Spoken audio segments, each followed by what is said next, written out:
할렐루야. 예, 너무 소리가 적습니다. 할렐루야. 예, 우리 옆사람과 인사하실까요? 예수 안에서 사랑합니다. 예. 성도가 싸우는 싸움을 뭐라고 하죠? 믿음의 선한 싸움이다. 그러면 믿음의 선한 싸움이라는 게 결국 어떤 것일까? 선택의 문제예요. 순종을 선택할 것이냐, 불순종을 선택할 것이냐, 믿음으로 순종을 선택할 것이냐. 그러면 불순종은 도대체 무엇으로 선택을 할까요? 계산을 하기 때문에 우리가 불순종을 선택하는 겁니다.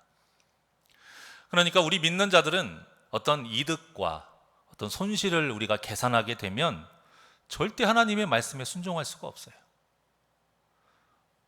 인류가 저지른 첫 번째 죄를 보면 마귀로 쓰임을 마귀의 도구로 쓰임 받은 뱀이 뭐라고 말합니까? 너희도 하나님과 같이 될 수 있어. 그 말을 듣고 계산을 한 거예요. 이처럼 이득 보는 장사가 어디 있어요? 그래? 그럼 먹어야지. 그래서 선악과를 먹은 것인데 결과가 어떻게 됐나요? 하나님처럼 되지 않았어요. 순종하며 살았던 삶에 비하면 너무나도 힘든 삶, 죽을 수밖에 없는 너 고생길이 너무나도 험한 그런 삶을 살게 되죠. 본문에 이스라엘을 끊임없이 괴롭히는 블레셋도 마찬가지입니다. 출애굽한 이스라엘 백성들이 40년 광야 생활을 마치고 드디어 이제 가나안 땅에 들어가게 된 거예요. 근데 가나안을 정복하면 됩니다. 그때 하나님이 분명히 말씀하셨어요. 진멸하라. 다 몰아내라. 절대 그들과 함께하지 말아라. 말씀을 하셨는데 그들이 진멸하는 과정에서 계산을 해보니까 이 사람들을 남겨놓는 게 훨씬 더 이득인 거예요. 그래서 얼마를 남겨놓습니다. 그리고 그들과 함께합니다. 그 결과가 무엇이냐? 이스라엘 백성들이 그 가나안 땅에서 우상을 접하게 되고요. 그래서 하나님께 큰 죄를 짓게 됩니다.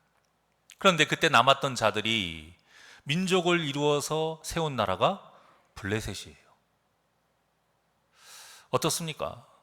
계산해 보니까 이득이 더 나을 것 같았지만, 그래서 불순종했지만 결국엔 믿음으로 순종할 때보다 훨씬 못한 결과를 얻게 돼요.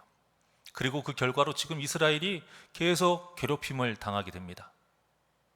그래서 하나님은 우리에게 당신의 말을 온전히 따를 수 있는 그 믿음을 요구하는 것이고요. 반대로 마귀는 우리에게 하나님의 말씀을 따르지 않도록 계속 계산하도록 유혹하는 것입니다. 본문의 사울 왕이 이 마귀의 유혹이 넘어간 거예요. 본래 사울이 믿고 순종해야 할 것은 단 하나였습니다. 사무엘을 기다리는 거예요. 이래 만에 내가 오겠다. 그 기간 동안 사무엘만 기다리면 돼요. 전쟁을 나가기 위해서는 하나님의 사람이 먼저 하나님께 물어야 됐고요. 하나님의 허락하에 기쁨으로 다 그 믿음으로 나아가는 것이 바로 이스라엘 그 백성들의 군사, 이 전쟁의 방식이에요. 그래서 사무엘을 기다리고 있는데 사무엘이 기한이 다 차도록 오지 않는 것입니다. 이것이 지금 사울 왕의 가장 큰 문제였어요. 그런데 이 문제뿐만이 아니고 두 가지의 문제가 더 있습니다. 하나의 문제는 또 뭐냐면 사무엘이 도저히 오지 않자 이스라엘 군사들이 불안한 거예요. 두려워서 그들이 하나둘씩 떠나가기 시작합니다. 또 하나의 문제가 있어요. 블레셋을 보니까 그들의 무기가 너무나도 강력해요. 너무나도 강력하고 엄청나게 많은 군사들이 바닷가에 모래알과 같이 있는 거죠. 이렇게 점점 벼랑 끝으로 내몰리는 상황이 되자 사울 왕의 마음에 믿음이 사라지고 이제 점점 머리로 계산하기 시작한 겁니다. 자, 우리가 이렇게 계산을 하기 시작하면 삶의 주체와 삶의 목적이 바뀌게 돼요. 우리가 믿음으로 살 때에는 우리 삶의 주체가 누구십니까? 하나님이시죠. 그분의 말씀대로 사는 것이 우리의 목적이고요. 하나님 나라에 가는 것이 우리의 목적인데 이제 계산을 하기 시작하게 되면 주체가 내가 됩니다. 내가 되기 때문에 나에게 이득이 되는 방법을 생각하고 나에게 손해가 되지 않는 것을 하지 않으려고 하는 것이죠. 그래서 목적이 무엇이냐? 내 욕심을 채우는 것. 이것이 목적이 되는 것이죠. 사울 왕도 처음에는 전쟁이 하나님께 속해 있음을 믿었어요. 그래서 사무엘을 기다리고 있었습니다. 그 전쟁을 이겨 하나님께 영광 돌리는 것. 그런데 마귀가 가만히 있지 않았던 것이죠. 자꾸 어쩔 수 없는 상황을 만들어요. 자꾸 어쩔 수 없는 상황이라고 그 사울의 마음에 자꾸 심어주는 거예요. 그래서 12절에서 보면은 사울 왕이 사무엘에게 나중에 온 사무엘에게 변명할 때 뭐라고 말하냐면 부득이하여, 이 말 하나에 다 들어가 있어요. 부득이하여 제가 불순종했습니다. 어쩔 수 없이 불순종했습니다. 여러분, 우리가 이것을 조심해야 됩니다. 물론 사울 왕에게 분명 위기이긴 합니다. 온다던 사무엘은 올 기미가 보이지 않죠. 병사들은 불안에 떨면서 하나둘씩 다 이탈해서 집으로 돌아가고 있죠. 블레셋 군사들은 너무나도 말도 안 되는 엄청난 그 무기들과 군사수가 너무 많으니 이거 얼마나 힘든 상황입니까? 왕의 입장에서 그 부담감은 이루 말할 수가 없죠. 그런데 위기이기 때문에 믿음을 버린다면 그것은 믿음이 아니죠. 믿음은 이득이 되면 지키고 손해가 되면 버리는 것이 아니에요. 믿음은 나에게 득이 되는 길을 가는 것이 아니라 내 모든 것을 걸고 그 누구를 붙잡는 일이 바로 믿음입니다. 그분이 누구십니까? 바로 삼위일체 하나님이신 것이죠. 그래서 그분이 하시는 일은 우리가 이해가 되지 않아도 모두 선하다는 그 전제가 되어 있어야 믿을 수 있는 거죠. 그래서 선하신 하나님이다 이렇게 칭송하는 겁니다. 또 그분이 하신 약속은 우리가 보기에는 도저히 실현 불가능할 것 같지만 그분이라면 반드시 지켜주신다라는 전제가 되어 있어야 우리가 믿을 수 있는 것 아닙니까? 그래서 하나님을 신실하신 하나님이라 우리가 또 칭송하는 거예요. 또 그분과 같은 분은 이 세상에 없기 때문에 거룩하신 하나님이라고 칭송하는 것이고요. 또 그분과 같이 선과 악을 분명하게 판단하시고 상과 벌을 주실 수 있는 그 권세가 이분 외에는 없기 때문에 공의로우신 하나님이라고 우리가 칭송하는 것이고요. 그런데 그런 공의로 우리를 심판하시게 되면 우리는 단 한순간도 살 수 없는 연약한 존재이기 때문에, 그래서 하나님께서 우리의 죄를 알고 계심에도 불구하고 하나님의 그 크신 사랑으로 덮어주시고 참아주시고 기다려주시기 때문에 사랑의 하나님이라고 칭송하는 겁니다. 우리가 믿는 하나님이 이렇게 멋진 하나님이에요. 이런 믿음이 결코 계산해서 나오는 것이 아니라는 것이죠. 그런데 우리가 힘들다고 계산하게 되면 하나님을 자꾸 버리는 그 계산 밖에 나오질 않아요. 이렇게 하나님을 버리게 되면 우리가 어떻게 믿음이 있다라고 말할 수 있겠습니까? 우리가 어렵고 또 궁지에 몰렸다고 계산하면서 하나님이 아닌 그 마귀의 길을 택한다면 우리의 믿음이 어떻게 진짜라고 말할 수 있겠어요? 오늘 사울 왕의 이 모습을 보면서 상황에 따라 변하는 우리의 연약한 그 믿음을 되돌아보는 시간이 되기를 원합니다. 여러분, 우리가 잘 나갈 때에는 모두 다 믿음이 있어 보여요. 별 문제가 없고 능력이 있고 또 어떤 시간과 여유가 있으면 우리는 다 모두 믿음이 있어 보입니다. 하지만 진짜 믿음은 본문의 이 사울과 같은 절박한 상황에서 드러나게 되어 있습니다. 우리의 마음이 우울할 때 드러나게 되어 있고요. 우리의 가정에 문제가 생길 때에 드러나게 되어 있고요. 우리의 인생에 예상치 못한 그 고난과 시련이 몰려올 때에 우리의 그 믿음, 진짜 믿음이 드러나게 되어 있습니다. 그때에도 우리가 계산하지 않고 하나님을 붙잡는 그 귀한 믿음이 저와 여러분에게 있기를 간절히 소망합니다. 세상에서도 사랑하는 연인이 그 집안이 망하거나 사랑하는 사람이 병에 걸렸다고 그 즉시 떠나버리면 어떻게 돼요? 그 사랑은 진짜 사랑이 아니라고 하죠. 상대방을 있는 그대로 사랑하는 것이 아니라 그 사람의 배경과 조건을 사랑한 것이니까 진짜 사랑이 아니죠. 그러니까 문제가 생기니 바로 떠나죠. 왜요? 계산이 되니까요. 또 스승이 제자들 중에서 권세 있고 또 배경이 좋은 집안의 아이들만 다 감싸고 들면 진짜 스승이 아니에요. 저도 학교 다닐 때 그렇게 눈에 띄는 선생님이 있었어요. 너무나도 상처를 좀 받은 그런 일이 있었고, 가난한 아이들에게는 눈길을 별로 주지 않아요. 함부로 말하고. 그런데 집안의 어떤 그 지역의 유지에 있는 그 아이들은 얼마나 꿀이 떨어지게 쳐다보고 다정하게 이야기를 하는지 학생들도 다 압니다. 자, 이런 선생님이 교사가 되기 위해서 대학교에서 대학원에서 그 공부하는 과정에 과연 제자를 위한 마음이 있었을까? 분명히 없었을 겁니다. 출세와 윤택한 삶을 살기 위해서 이 선생이라는 직업을 택했을 거예요. 왜요? 계산을 하니까요. 그러니까 가난하고 공부 못하고 이 모범생이 아닌 학생들에게는 관심을 가지지 않아요.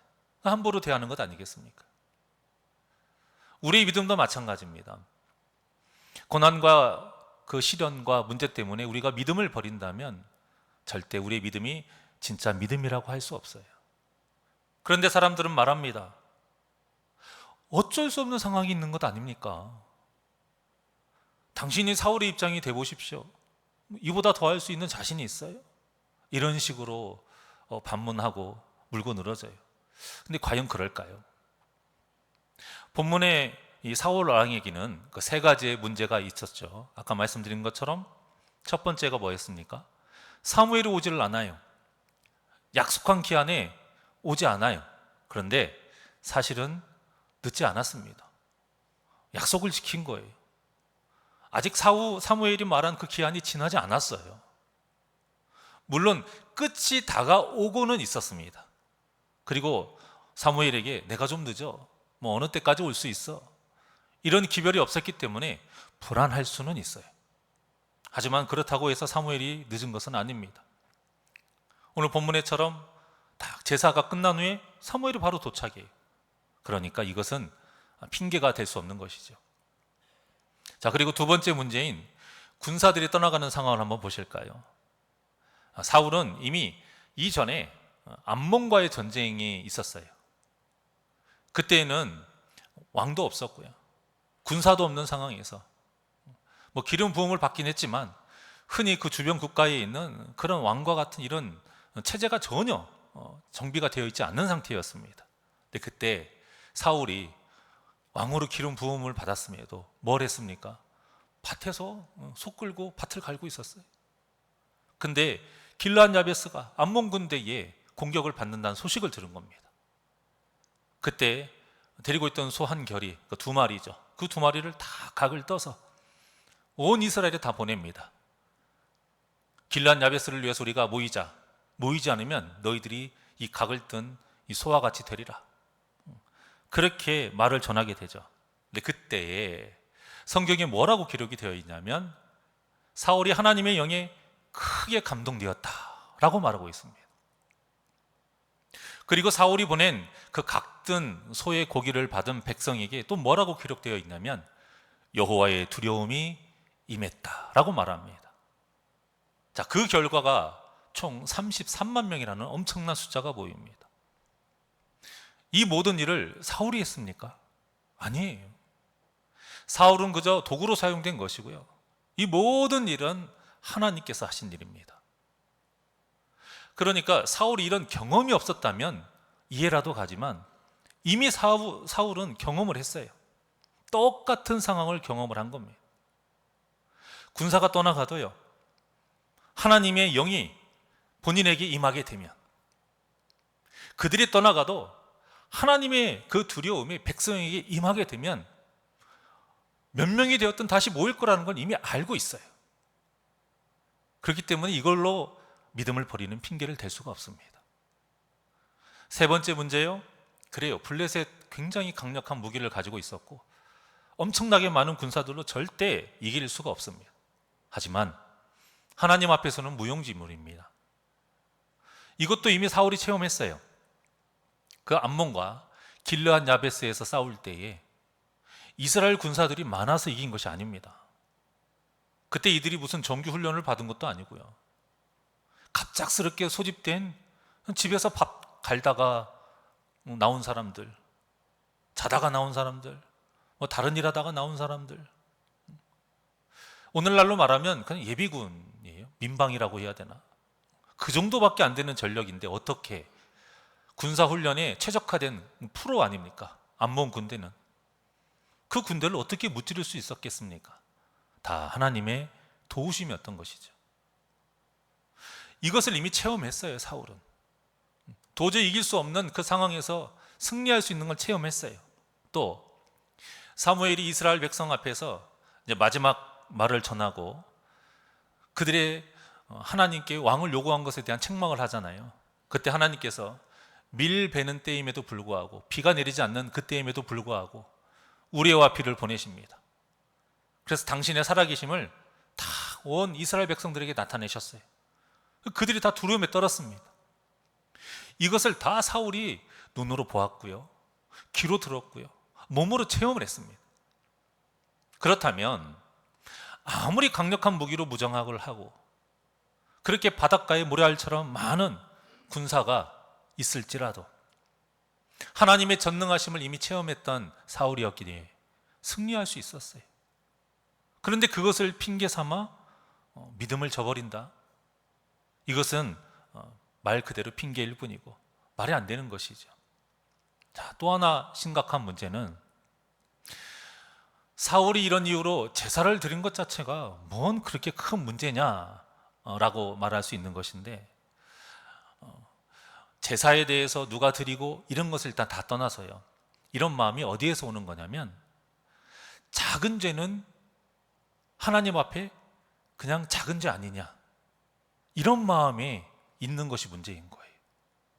작은 죄는 하나님께서 그냥 눈 감아줄 수 있는 죄 아니냐, 아무것도 아닌 거 아니냐, 하나님은 사랑이 크시니까. 그렇지 않아요. 하나님은 굉장히 공의로우신 분이세요. 크신 사랑으로 덮어서 그러신 것이지, 우리의 작은 죄도 하나님께는 그냥 죄이고요, 아무리 작은 사소한 불순종이라 해도 하나님께는 다 죄입니다. 똑같아요. 우리 기준에 작은 죄라고 해서 하나님께서도 이 정도면 당연하게 용서해 주시겠지, 이런 생각은 우리 마음속에서 버려야 됩니다. 그런데도 사울은 자신이 이 죄를 짓고 있다는 것을 알면서도 세 가지의 문제 때문에 자신이 직접 제사를 드리는 죄를 범하게 됩니다. 그리고 제사가 끝나자 등장한 그 사무엘을 보고는 이제 당황하죠. 얼마나 당황했겠어요. 그러면서 하는 말이 어쩔 수 없었어요. 그때 사용된 말이 부득이하여 이겁니다. 여러분, 사울처럼 부득이하게 믿음을 버렸다가는 여러분 부득이하게 죄를 지으면서 천국에 못 갈 수 있습니다. 이 부득이한 것 때문에 하나님께 왜 천국 문을 열어주시지 않느냐, 우리는 따질 수 없는 거예요. 그러니까 우리가 아무리 우리 상황을 하나님께 말하면서 하나님 어쩔 수 없는 거 아시잖아요 라고 말해봤자 믿음을 버린 것은 버린 거예요. 죄를 지은 것은 죄를 지은 것이고, 결국 어쩔 수 없다는 핑계로 계산을 했기 때문에 그 계산한 값을 이제 사울이 아주 톡톡하게 받게 되죠. 오늘 본문에 보면 사울의 왕권이 딱 자신에 대해서까지만 유지가 되고 이제 끝나게 된다, 이 언약을 받게 됩니다. 얼마나 청천벽력과도 같은 말입니까? 그런데 사무엘의 이 말에 사울이 그렇게 크게 신경 쓰지 않는 것 같아 보여요. 그 다음에 나오는 어떤 성경 말씀들을 보면 별 신경을 안 써요. 그러다가 이제 다윗이 나타나고 나서 사람들이 사울은 천천히요, 다윗은 만만이다, 근데 이 말에 사울 왕이 자신의 왕권에 불안함을 느끼게 되죠. 그만큼 하나님의 말씀을 가볍게 여겼던 사울, 믿음이 없었던 겁니다. 나중에 아말렉과의 그 전투에서 모두 진멸하라는 그 하나님의 말씀을 또 사울이 어깁니다. 그리고 왕 아각을 살려두고 또 좋은 소와 양 이것들을 다 남겨둡니다. 이것을 사무엘이 보고 책망을 하게 되죠. 책망을 하고 떠나갈 때 사울이 어떻게 했는지 여러분 기억나실 거예요. 사울이 어떻게 했습니까? 제발 나를 용서해 주십시오. 제가 잘못했습니다. 다시는 이런 죄를 짓지 않겠습니다 라고 하지 않았어요. 어떻게 했냐면 제발 백성들 앞에서 제 위신을 좀 세워주십시오. 당신이 지금 이렇게 떠나가면 저는 왕으로서의 이 위신이 너무 밑바닥을 치고 깎입니다. 그렇게 말하면서 사무엘의 옷자락을 붙잡습니다. 그리고는 찢어져요. 결국 그 부탁을 들어주긴 합니다만, 자, 이 모든 모습에서 사울에게 믿음은 다 사라졌고 자신의 그 이익을 위한 계산된 행동만이 남아있다는 것을 알 수가 있죠. 어떻게 그 상황에서 회개할 생각을 하지 아니하고 자신의 위신을 높여 세워달라는 말을 할 수가 있습니까? 계산했기 때문이에요. 여러분, 사울이 이처럼 머리가 참 잘 돌아가고 계산적인 사람이에요.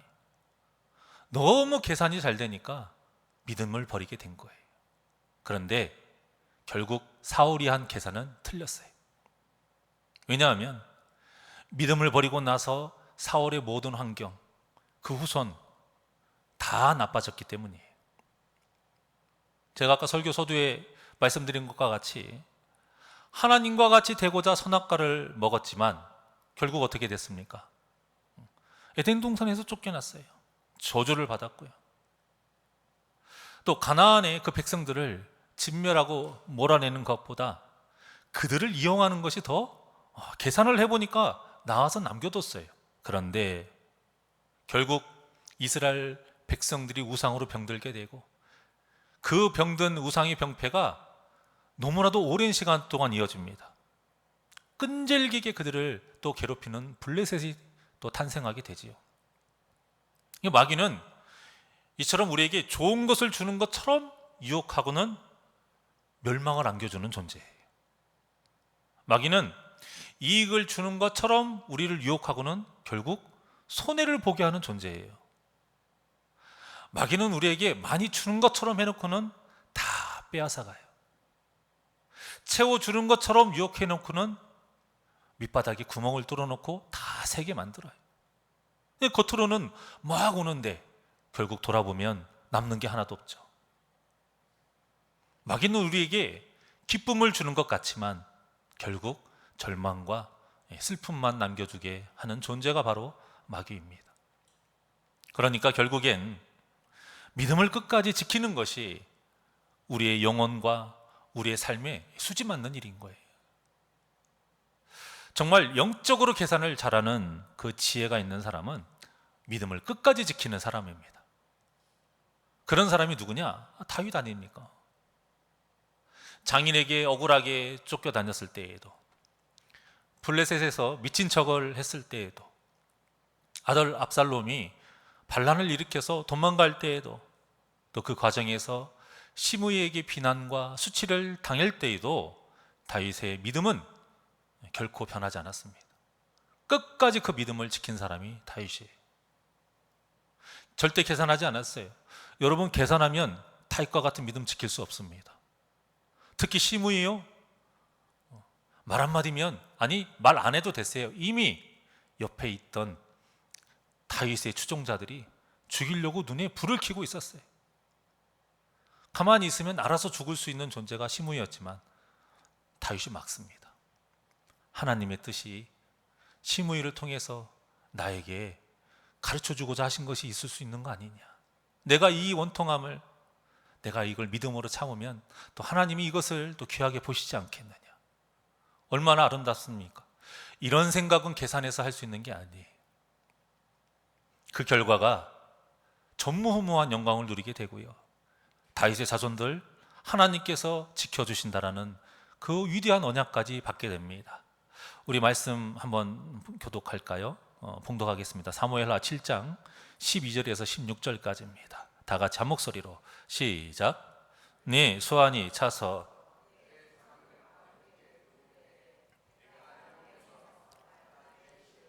내 뒤에 세워 그의 나라를 견고하게 하리라. 그는 내 이름을 위하여 집을 건축할 것이요 나는 그의 나라 왕위를 영원히 견고하게 하리라. 나는 그에게 아버지가 되고 그는 내게 아들이 되리니 그가 만일 죄를 범하면 내가 사람의 매와 인색의 채찍으로 징계하라니와 내가 내 옆에서 물러나게 한 사울에게서 내 은총을 빼앗은 것처럼 그에게서 빼앗지는 아니하리라. 내 집과 내 나라가 내 앞에서 영원히 보존되고 내 왕위가 영원히 견고하리라 하셨다 하라. 아멘. 어떻습니까? 이 하나님께서 다윗에게 약속하신 이 언약이 얼마나 복됩니까? 나만 잘 되는 것도 아니고요, 내 자손들도 잘 되게 하신대요. 그런데 하나님께서 끝까지 지켜주신다고 확실하게 약속을 하세요. 그런데 우리가 죄를 지을 수 있잖아요. 죄를 지으면 사울과 같이 그 대가 끊어질 수 있잖아요. 근데 하나님이 그것도 안 해주신대요. 죄를 지으면 물론 내가 채찍질을 하겠지만 사랑으로 깨닫게 하기 위해서 한 것이고, 사울과 같이 절대 그 대가 끊어지는 일은 없도록 내가 하겠노라. 내가 그들의 아버지가 되고 그들은 내게 아들이 될 것이다. 얼마나 복된 말씀입니까? 세상에 이런 장사 없고요, 세상에 이런 사업 없어요. 우리가 무슨 자본이 있어서 이런 결과를 얻어낼 수 있을 것이며, 우리가 무슨 능력이 있어서 이런 결과를 얻을 수 있겠습니까? 이것이 다 믿음이 있었기 때문에 가능한 일입니다. 다윗이 정말 지혜로운 사람인 거예요. 믿음 하나만 있으면 되지. 다윗과 같이 우리가 끝까지 하나님을 믿고 순종하면 하나님께서 이렇게 마르지 않는 은혜를 부어주시는 것입니다. 이 귀한 은혜가 저와 여러분의 평생에 부어지기를 주님의 이름으로 축원합니다. 사랑하는 여러분, 믿음의 사람은 마음이 식고 머리가 뜨거워지면 그때부터 불행이 시작되는 거예요. 믿음의 사람은 마음이 뜨거워야 되고요, 머리는 차가워야 되고, 손과 발은 땀이 나야 됩니다. 그때에 하나님이 주시는 놀라운 은혜를 우리가 누릴 수 있습니다. 그러니 아무리 힘들고 우울하고 마음이 상하고 바쁘고 괴롭더라도 절대 계산하지 마시고, 절대 믿음 잃지 않고 끝까지 지켜서 하나님의 놀라운 은혜를 누리시는 우리 복된 성도님들이 되시기를 주님의 이름으로 축원합니다.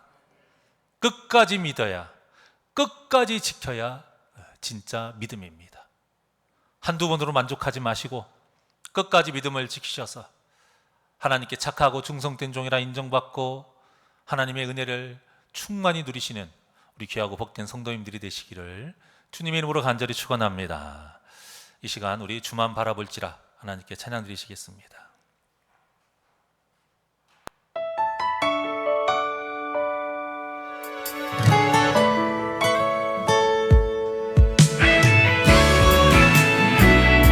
하나님의 사랑을 사모하는 자, 하나님의 사랑을 사모하는 자, 하나님의 평안을 바라보는 자, 너의 모든 것 창조하신 우리 주님이 너를 얼마나 사랑하시는지, 하나님께 찬양과 경배하는 자, 하나님의 선하심을 닮아가는 자, 너의 모든 것 창조하신 우리 주님이 너를 자녀 삼으션. 하나님 사랑의 눈으로, 하나님 사랑의 눈으로 너를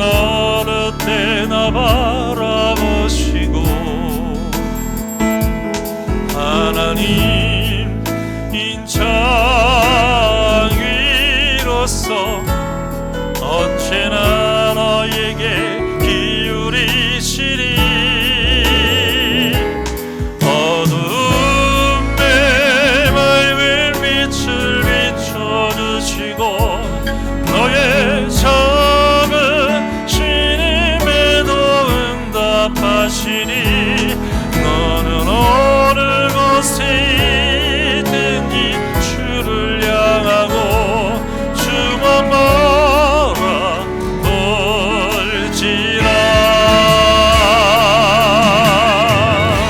두 손을 가슴에 얹고 하나님께 찬양과 경배하는 자, 하나님의 선하심을 닮아가는 자, 너의 모든 것 창조하신 우리 주님이 너를 자녀 삼으셨네. 하나님 사랑의 눈으로 너를 어느 때나 바라보시고 하나님 인정 위로서 언제나 너에게 기울이시니 어둠에 밝은 빛을 비춰주시고 너의 작은 신임에도 응답하시니 너는 어느 곳에 있든지 주를 향하고 주만 바라볼. 우리 두 손 높이 들고 고백합니다. 하나님 사랑의 눈으로 너를 어느 때나 바라보시고 하나님 인정 귀로서 언제나 너에게 기울이시니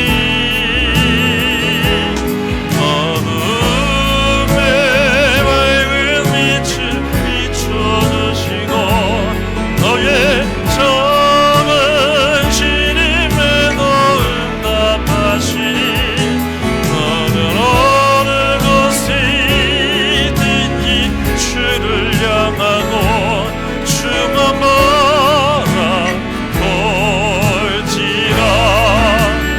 주만